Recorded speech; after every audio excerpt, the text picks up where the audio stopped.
Puji Tuhan, selamat berjumpa kembali di dalam ibadah kaum wanita yang masih online. Apa kabar ibu-ibu? Kita mengucap syukur ya kalau kita semua dalam keadaan yang sehat. Semua karena berkat anugerah Tuhan. Puji Tuhan. Mari kita mulai di dalam pemberitaan firman Tuhan dan kita buka di dalam Galatia 2 ayatnya yang ke-19. Galatia 2 ayatnya yang ke-19. Sebab aku telah mati oleh hukum Taurat untuk hukum Taurat, supaya aku hidup untuk Allah, aku telah disalibkan dengan Kristus. Puji Tuhan, ini adalah satu pernyataan daripada Rasul Paulus yang menjelaskan bahwa tidak ada seorang pun yang dibenarkan oleh karena melakukan hukum Taurat. Jadi tidak ada seorang pun yang dibenarkan oleh hukum Taurat atau yang melakukan hukum Taurat sekalipun dia adalah orang Yahudi. Sebab itu dikatakan aku telah mati oleh hukum Taurat. Jadi hukum Taurat bukan berarti ditinggalkan, tetapi hukum Taurat tidak membawa kepada kesempurnaan. Sebab hukum Taurat itu tidak dikatakan tidak sempurna bagi orang-orang yang percaya. Sebab Yesus mati memberi berkat bagi kehidupan saya dan saudara. Puji Tuhan, firman Tuhan ini saya beri judul berkat kematian Yesus. Bahwa Yesus telah mati di kayu salib tidak lain adalah untuk menebus dosa saudara dan saya, yang mestinya kita yang harus menanggung segala dosa-dosa kita, tetapi karena kasih-Nya yang besar itu, Dia rela mati untuk memberikan berkat yang besar, yaitu berkat kehidupan, berkat keselamatan bagi orang-orang yang percaya kepadanya. Dan inilah yang dijelaskan oleh Rasul Paulus, bahwa hukum Taurat itu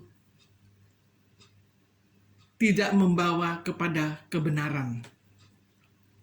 Kita lihat di dalam 2 Korintus 5 ayatnya yang ke-21. 2 Korintus 5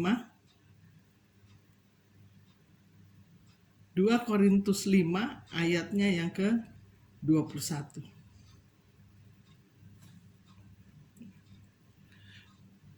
Kita lihat di sana, Dia yang tidak mengenal dosa telah dibuatnya menjadi dosa karena kita, supaya dalam Dia kita dibenarkan oleh Allah. Yesus yang tidak mengenal dosa dibuatnya menjadi dosa, atau Dia yang memikul segala dosa-dosa kita, supaya dalam Dia kita dibenarkan oleh Allah. Artinya, saudara, kita bersyukur bagi orang-orang yang percaya kepada Yesus. Kita dibenarkan oleh kematiannya di kayu salib. Sebab itu, kematian Yesus membawa berkat bagi kehidupan saudara dan saya, yaitu kehidupan kekal, bahkan juga keselamatan kekal bagi saudara dan saya. Kembali dikatakan bahwa manusia tidak ada yang dibenarkan oleh hukum Taurat, sekalipun dia melakukannya, ya. Sekalipun dia, saudara, kalau kita berbicara tentang hukum Taurat, bagaimana Tuhan memberikan hukum-hukumnya kepada Musa untuk disampaikan kepada bangsa Israel, agar bangsa Israel hidup dan beribadah kepada Tuhan dengan memiliki peraturan-peraturan yang diberikan Allah untuk dilakukan oleh bangsa Israel.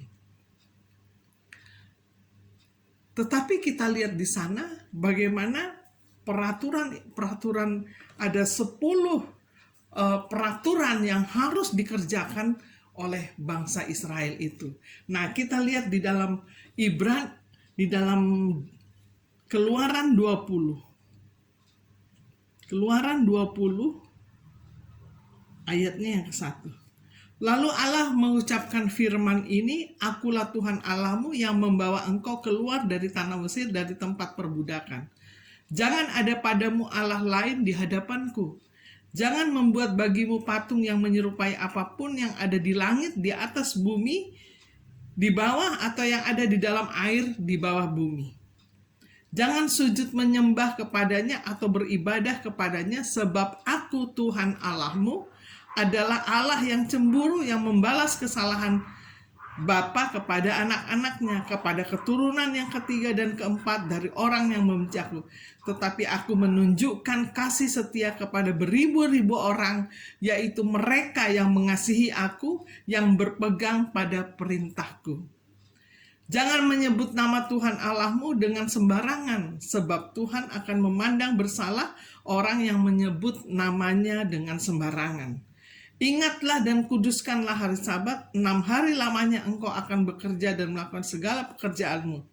Tetapi hari ke-7 adalah hari Sabat Tuhan Allahmu, maka jangan melakukan sesuatu pekerjaan engkau atau anakmu laki-laki, atau anakmu perempuan, atau hambamu laki-laki, atau hambamu perempuan, atau hewanmu, atau orang asing yang di tempat kediamanmu. Sebab 6 hari lamanya Tuhan menjadikan langit dan bumi, laut dan segala isinya. Ia berhenti pada hari ke-7. Itulah sebabnya Tuhan memberkati hari Sabat dan menguduskannya. Hormatilah ayah dan ibumu supaya lanjut umurmu di tanah yang diberikan Tuhan Allahmu kepadamu. Jangan membunuh, jangan berzina, jangan mencuri, jangan mengucapkan saksi dusta tentang sesamamu manusia. Jangan mengingini rumah sesamamu, jangan mengingini istri atau hamba laki-laki atau hamba perempuan, atau lembunya atau keledainya atau apapun yang dipunyai sesamamu. Jadi begitu kerasnya peraturan ini untuk dijalankan. Dan saya kira tidak ada seorang pun yang dapat melakukan ini, saudara. Karena mungkin ada 3 hal yang dia bisa lakukan, tetapi yang lain mungkin tidak. Dan firman Tuhan katakan, jika kita melakukan hukum, hendaklah hukum yang lain juga harus mengikutinya. Jadi kalau yang satu, cuma satu kita ikuti lalu yang lain tidak diikuti, maka itu tidak menandakan bahwa kita tidak taat kepada aturan, ya. Jadi bagaimanapun hukum itu harus dikerjakan dan harus dilakukan. Sebab itu Yesus datang ke dunia ini, mati di dunia bagi saudara dan saya, untuk menyempurnakan hukum Taurat ini. Sebab hukum Taurat ini tidak mudah untuk dilakukan, ya. Bahkan kalau orang Israel zaman dulu berbuat dosa, dia harus mempersembahkan korban bakaran, ya, di mana dia harus membawa kambing domba atau binatang untuk dipersembahkan setiap kali mereka berbuat dosa. Tetapi oleh kasih karunia Tuhan, di dalam 2 Korintus 5 ayat 21, kita lihat di sana, 2 Korintus 5 ayat 21, dia yang tidak mengenal dosa, Yesus yang tidak mengenal dosa, telah dibuatnya menjadi dosa karena kita, supaya dalam dia kita dibenarkan oleh Allah. Jadi saudara, kematian Tuhan kita Yesus Kristus yang sebentar lagi akan kita rayakan, ya, bahwa membawa berkat bagi kehidupan saudara dan saya, yaitu di mana kematian Yesus membawa kita dibenarkan oleh Allah bagi yang percaya kepadanya. Jadi kita mengucap syukur saudara kalau kita sudah menjadi milik Tuhan, menjadi anak-anak Tuhan ya. Bukan berarti kita tidak ada persoalan, masalah dan tantangan di dalam kehidupan ini, tetapi satu hal bahwa firman Tuhan menjanjikan bagi orang yang percaya kepada Yesus Kristus. Artinya yang memiliki iman di dalam Kristus, maka dia akan memperoleh hidup yang kekal atau keselamatan. Dan saya kira ini kita semua sudah tahu. Sekali lagi saya katakan, dia yang tidak mengenal dosa telah dibuatnya menjadi dosa karena kita, supaya dalam dia kita dibenarkan oleh Allah. Artinya pengorbanan Yesus Kristus terhadap manusia, terhadap dosa manusia yang seharusnya dia tidak memikulnya, tetapi karena kasihnya yang besar, dia rela mati untuk hal itu. Kalau kita lihat lagi bagaimana rasanya dia dihina, dia dicambuk ya. Saya kalau bayangkan itu rasanya badan kayak sakit gitu ya. Tapi kita lihat di Yesaya 53. Yesaya 53 supaya kita lebih jelas untuk bahwa kita apapun yang terjadi kita tidak tinggalkan Tuhan. Yesaya 53 ayatnya yang ke-1. Siapa yang percaya kepada berita yang kami dengar, dan kepada siapakah tangan kekuasaan Tuhan dinyatakan? Sebagai taruk ia tumbuh di hadapan Tuhan, dan sebagai tunas dari tanah kering. Ia tidak tampan dan semarak pun tidak ada sehingga kita memandang dia, dan rupa pun tidak sehingga kita menginginkannya. Ini berbicara tentang Kristus ya. Ia dihina dan dihindari orang. Seorang yang penuh kesengsaraan dan yang biasa menderita kesakitan. Ia sangat dihina sehingga orang menutup mukanya terhadap dia. Dan bagi kita pun tidak masuk hitungan, tapi sesungguhnya penyakit kitalah yang ditanggungnya. Dan kesengsaraan kita yang dipikulnya, padahal kita mengira dia kena tulah, dipukul dan ditindas Allah. Tetapi dia tertikam oleh karena pemberontakan kita. Dan ia diremukkan oleh karena kejahatan kita, ganjaran yang mendatangkan keselamatan bagi kita ditimpakan kepadanya. Perhatikan di sini, dia diremukkan, ayat kelima, dia diremukkan oleh kejahatan kita. Artinya Yesus mati itu menanggung segala penderitaan, segala hal yang menyakitkan, bahkan dikatakan dia juga dihina, ya, diremukkan, sehingga karena kejahatan manusia. Dan ganjaran yang mendatangkan keselamatan bagi kita ditimpakan kepadanya. Luar biasa, saudara. Kasih Tuhan itu memiliki pengorbanan yang luar biasa. Sebab itu kematian Yesus membawa berkat kehidupan bagi saudara dan saya. Dan inilah yang dijelaskan oleh Rasul Paulus kepada orang-orang yang ada di sekitar tempat di mana dia melayani. Bahkan orang-orang Farisi, hukum yang ahli-ahli Taurat, ya kita tahu seringkali mereka merasa lebih pintar, merasa lebih hebat, dan mereka juga lebih merasa bahwa apapun harus ikut hukum Taurat. Tetapi firman Tuhan katakan tadi bagaimana Rasul Paulus katakan bahwa dia sudah tidak sama lagi seperti hidupnya yang lama. Semuanya dia sudah disalibkan. Kita kembali ke Galatia 2 ayatnya yang 19. Di sini dikata, sebab aku telah mati oleh hukum Taurat untuk hukum Taurat, supaya aku hidup untuk Allah. Ini pernyataan daripada Rasul Paulus.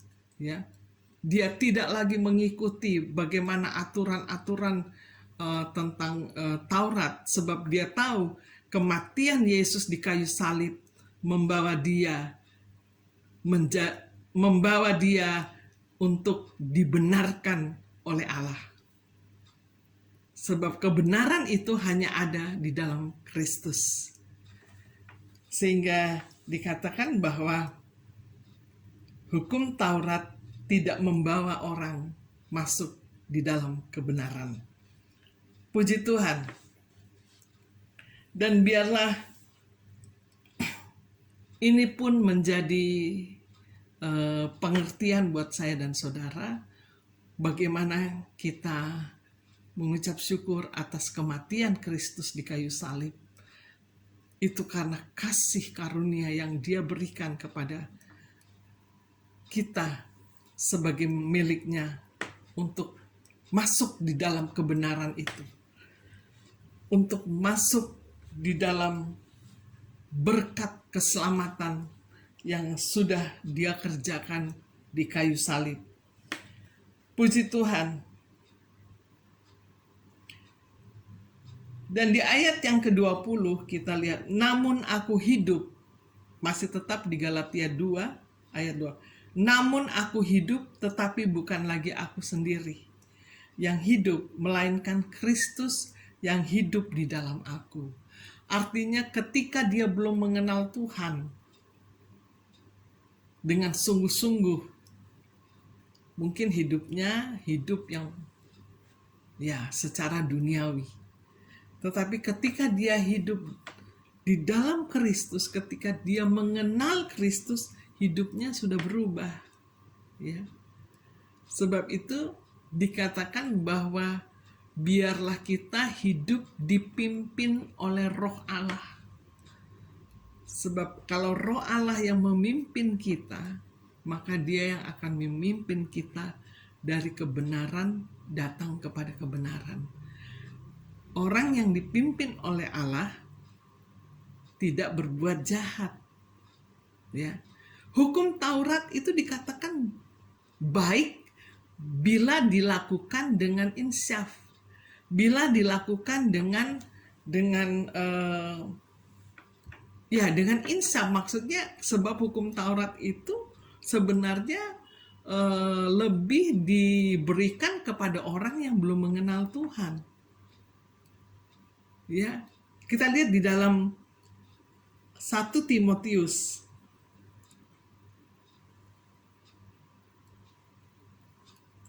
1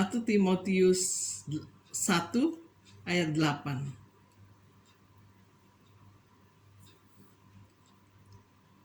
1 Timotius 1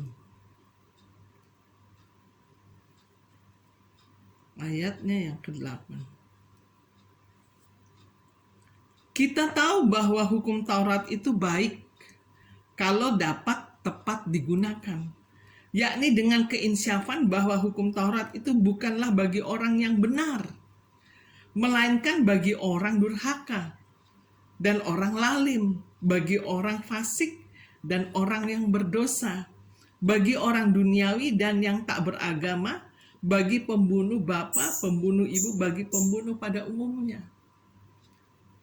Jadi sesungguhnya hukum Taurat itu baik bila dilakukan dan digunakan dengan keinsyafan.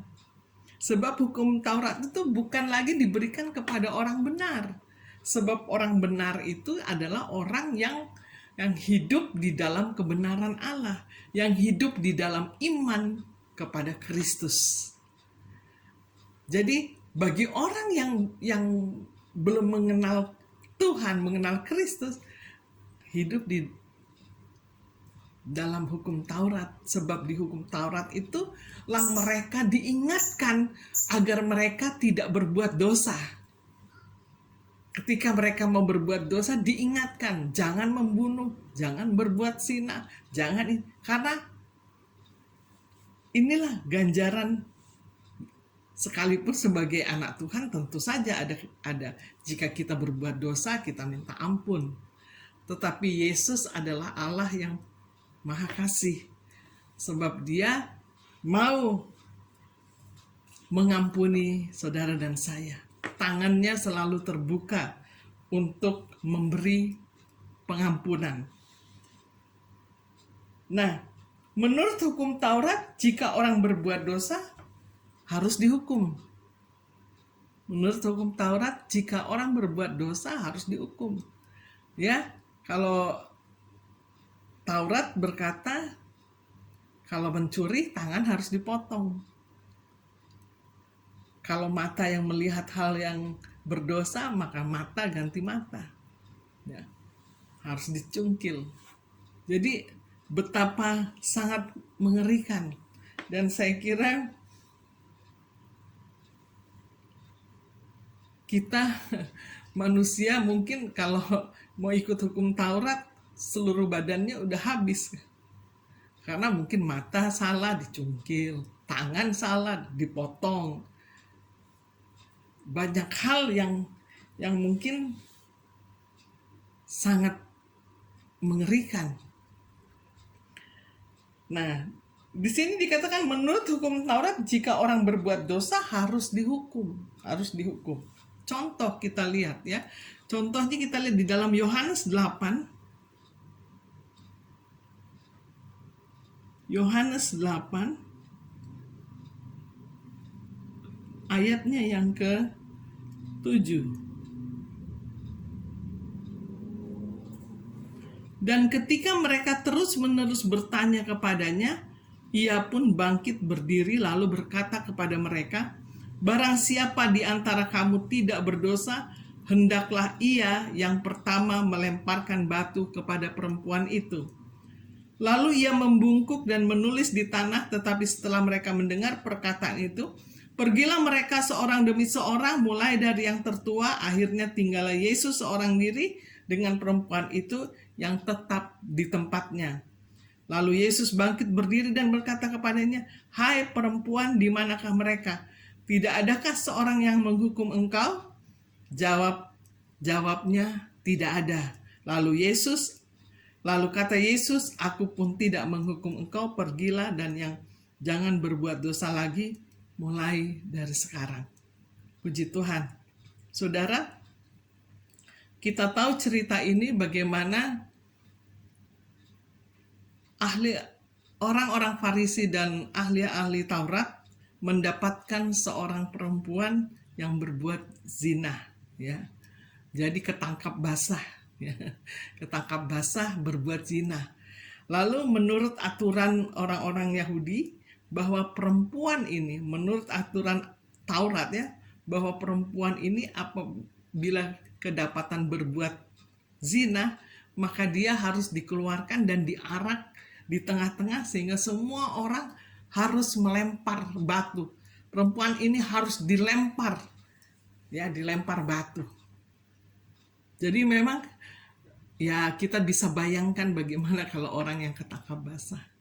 Kita di sini nggak dijelasin apakah perempuan itu bersuami atau tidak. Seandainya suaminya yang dapat itu, saya kira shock ya. Shock dan bisa trauma, karena ini sesuatu hal yang ya sangat menyakitkan.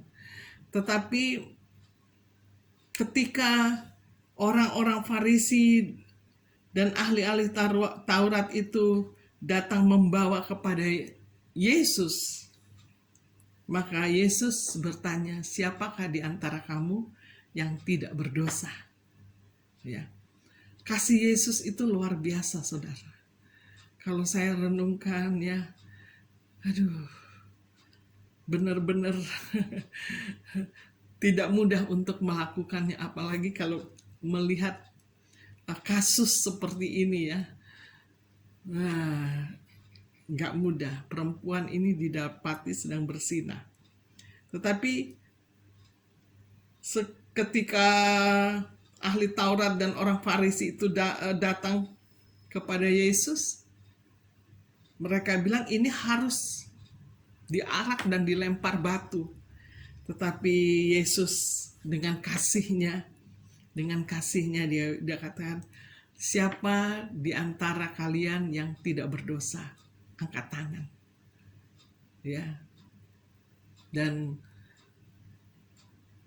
tidak ada yang angkat tangan, lalu mereka pergi satu persatu meninggalkan perempuan itu.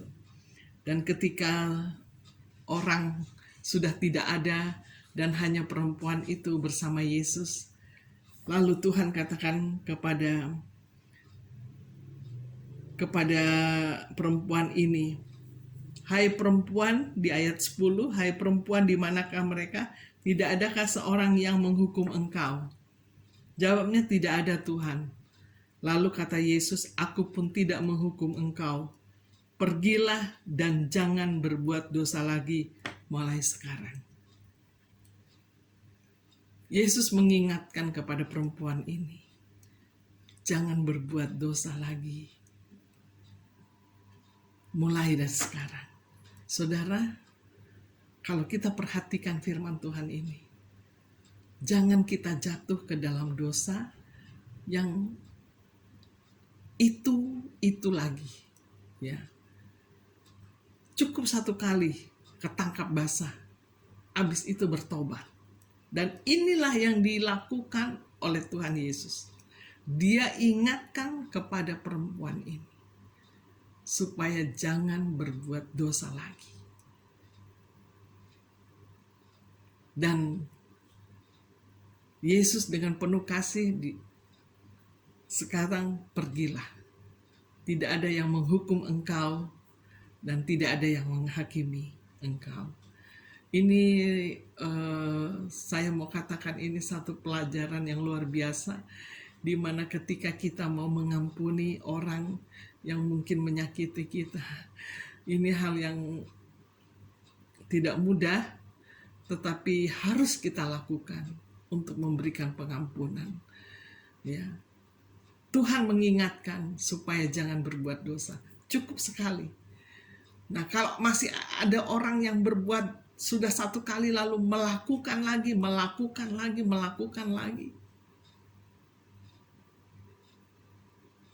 mari bertobat. Sekalipun kita harus mengampuni, memaafkan, terus mengampuni, ya. Dan ini pelajaran, saudara. Biarlah kita mau mengampuni orang yang menyakiti kita, dan dengan kekuatan kita nggak mampu. Sebagai manusia, jujur saya mau katakan ini berat dan tidak mampu. Tapi dengan kekuatan Allah Roh Kudus, Tuhan pasti memampukan. Dan biarlah kita minta terus agar kita berani mengampuni buat orang-orang yang menyakiti kita atau orang-orang yang berbuat salah. Sebab dengan pengampunan itulah maka kita dikatakan masuk di dalam kebenaran Allah. Wow, puji Tuhan. Biarlah firman Tuhan ini sungguh luar biasa, sehingga dikatakan hukum Taurat itu memang benar tidak membawa kepada kesempurnaan. Di dalam Ibrani 7 ayatnya yang ke-19, di sini dikatakan, Ibrani 7 ayat yang ke-19, sebab hukum Taurat sama sekali tidak membawa kepada kesempurnaan. Tetapi sekarang ditimbulkan pengharapan yang lebih baik yang mendekatkan kita kepada Allah. Hukum Taurat tidak membawa kesempurnaan, tetapi pengharapan kita kepada Kristus membawa kita lebih dekat kepadanya.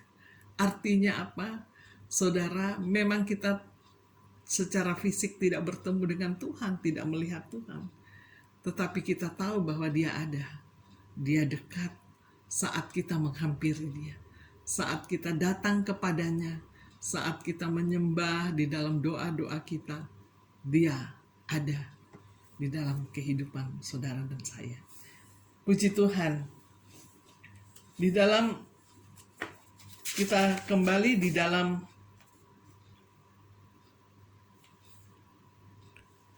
dalam Filipi 1 ayatnya yang ke-21. Filipi 1.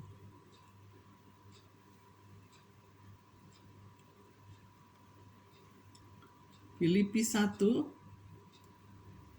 ayatnya yang ke-21.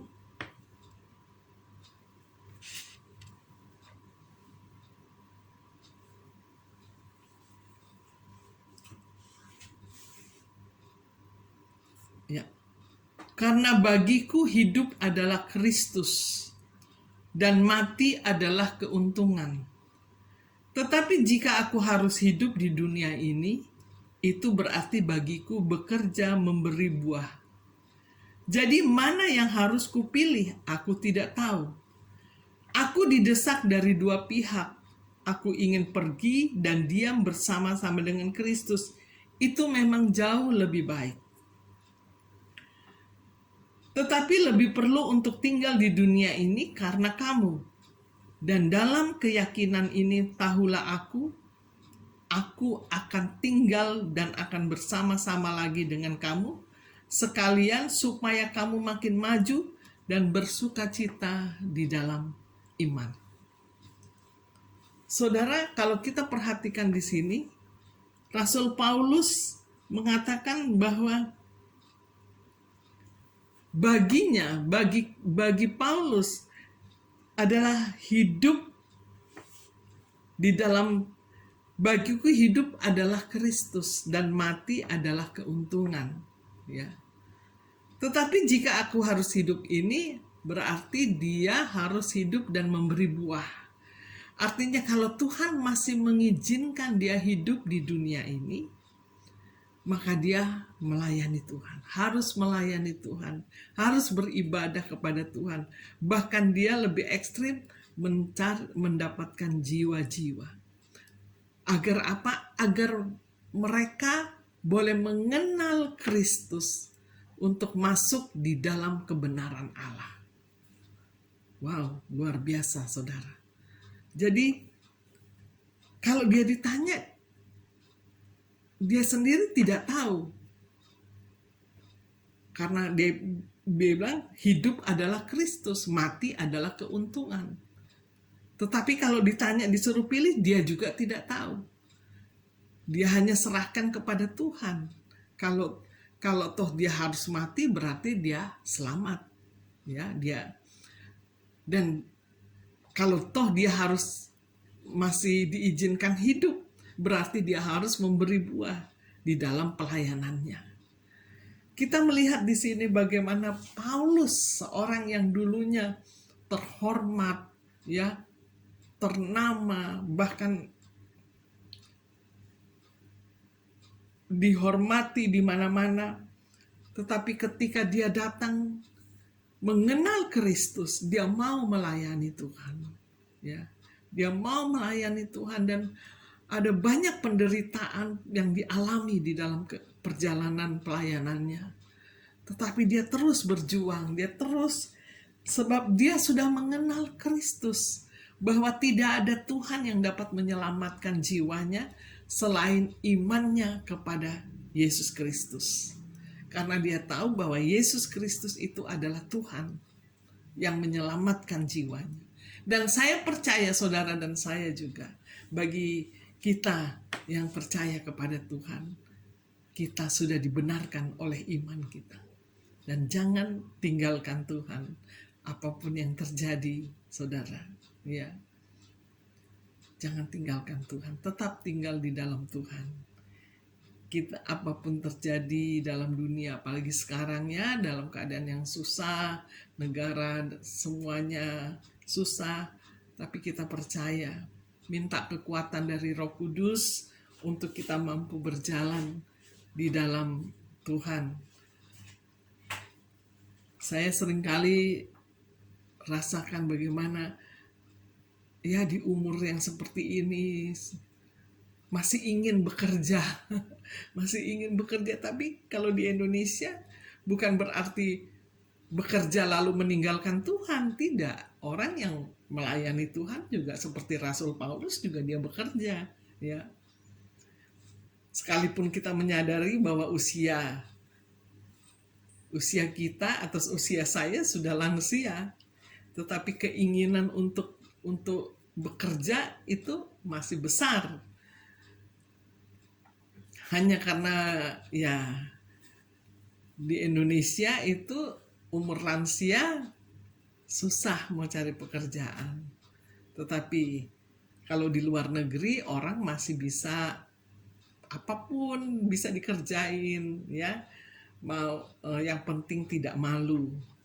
Tetapi apapun itu yang ada pada kita saat ini, kita mengucap syukur kepada Tuhan.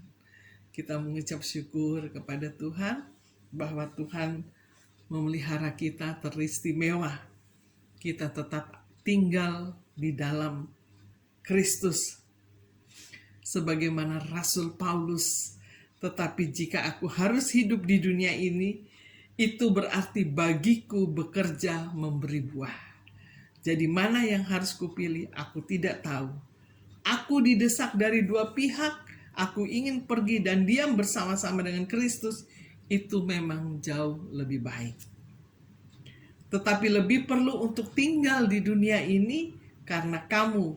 Dan dalam keyakinan ini tahulah aku akan tinggal dan akan bersama-sama lagi dengan kamu sekalian, supaya kamu makin maju dan bersukacita di dalam iman. Artinya misi visinya daripada Paulus itu luar biasa, bagaimana dia mau melayani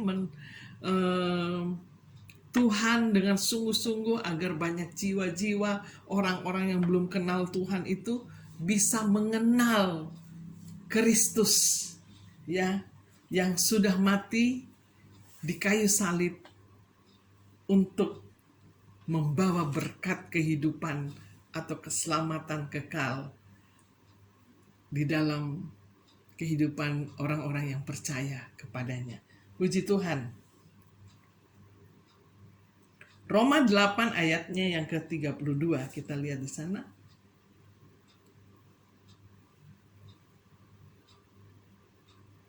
Roma 8 ayatnya yang ke-32. Ya. Ia yang tidak menyayangkan anaknya sendiri, tetapi yang menyerahkannya bagi kita semua. Bagaimanakah mungkin ia tidak mengaruniakan segala sesuatu kepada kita bersama-sama dengan dia? Siapakah yang akan menggugat orang-orang pilihan Allah? Allah yang membenarkan mereka, siapakah yang akan menghukum mereka? Kasih karunia Tuhan kita Yesus Kristus membawa kita kepada kebenaran dan membawa kita di dalam kemenangan. Luar biasa, saudara. Bapa di surga yang dikatakan dia tidak menyayangkannya anaknya sendiri, yaitu ketika Yesus Kristus yang menyerahkannya bagi kita semua, menyerahkan nyawanya untuk menebus segala dosa saudara dan saya. Dikatakan bagaimana dia tidak mau mengaruniakan segala sesuatu kepada kita. Jadi hidupnya, kematiannya membawa berkat bagi kehidupan saya dan saudara. Inilah yang orang mungkin di luar sana tidak mengerti, bahwa berkat keselamatan itu adalah berkat yang besar, di mana kita bisa dekat kepada Allah, teristimewa. ada berkat yang luar biasa, yaitu hidup kekal sama dengan Tuhan.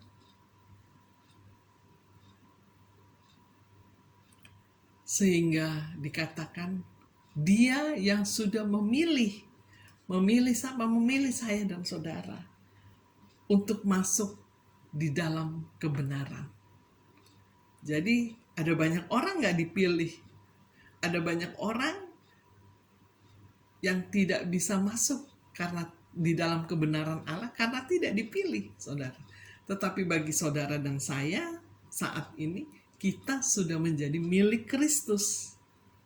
Kita sudah menjadi anak-anak ketebusannya. Jadi itu satu berkat yang tidak dapat diberikan oleh dunia ini.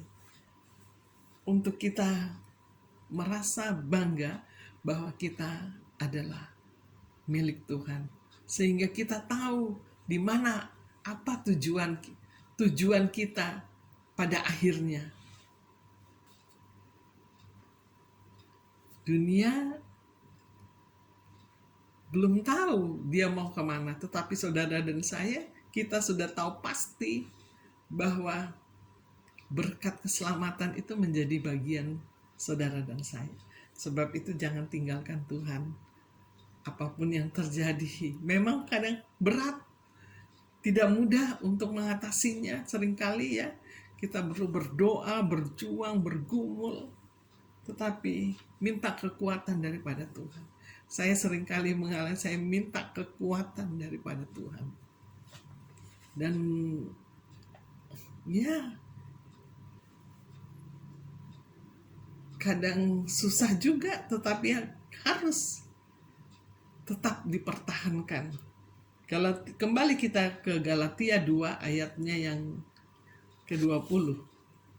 Galatia 2 ayatnya yang ke-20. Ya 2.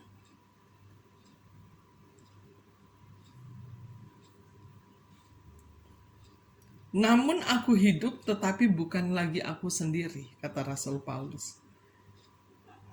Melainkan Kristus yang hidup di dalam aku. Dan hidupku yang kuhidupi sekarang di dalam daging adalah hidup oleh iman dalam Anak Allah yang telah mengasihi aku dan menyerahkan dirinya untuk aku. Jadi Paulus menyadari bahwa kehidupan yang lama itu sudah selesai dan sudah berlalu. Ya, dia sudah tinggalkan semuanya. Saya seringkali juga berkata begitu. Kehidupan yang lama itu sudah habis, sudah selesai, sudah tidak lagi diingat-ingat, tetapi kita tetap memandang ke depan, yaitu memandang kepada Kristus yang menyelamatkan jiwa saya dan saudara. Sehingga dikatakan hidup di dalam daging itu sudah ditinggalkan. Karena hidup di dalam daging itu, saudara, adalah hidup di dalam hawa nafsu, percabulan, bahkan perselisihan, keserakahan, ya, itu hidup di dalam daging dan itu sudah ditinggalkan. Sekalipun mungkin bukan berarti anak Tuhan tidak mengalami hal itu, tetapi di dalam Tuhan semua bisa diselesaikan dengan baik, dengan manis, dengan meminta kekuatan yang dari Allah. Yang di sini dikatakan bahwa aku tidak menolak kasih karunia Allah. Sebab sekiranya ada kebenaran oleh hukum Taurat, maka sia-sialah kematian Kristus. Ini satu pengakuan yang disampaikan oleh Rasul Paulus bahwa dia tidak menolak kasih karunia Allah. Sebab dia tahu bahwa hukum Taurat tidak membawa dia di dalam kebenaran. Maka di sini dikatakan seandainya hukum Taurat itu membawa kepada kebenaran, maka sia-sialah kematian Kristus. Jadi kematian Kristus itu tidak membawa berkat, tetapi karena hukum Taurat itu tidak membawa kepada kebenaran, maka dikatakan kematian Kristus itu memberi berkat kehidupan bagi kita semua. Puji Tuhan, biarlah saudara, firman Tuhan ini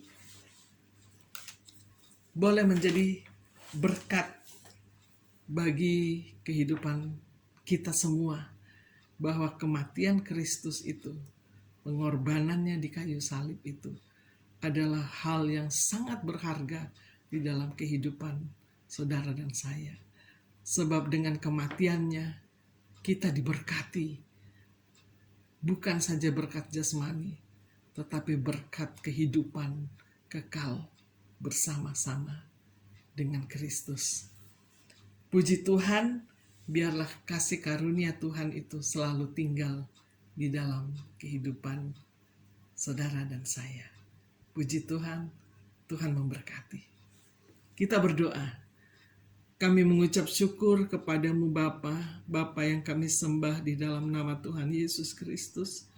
Engkau sungguh luar biasa Tuhan, yang sudah menyelamatkan kami, yang seharusnya dosa kami yang kami harus tanggung, bahkan Engkau yang sudah menanggung segala dosa kami, yang mestinya kami harus menanggung segala kutuk-kutuk dosa itu.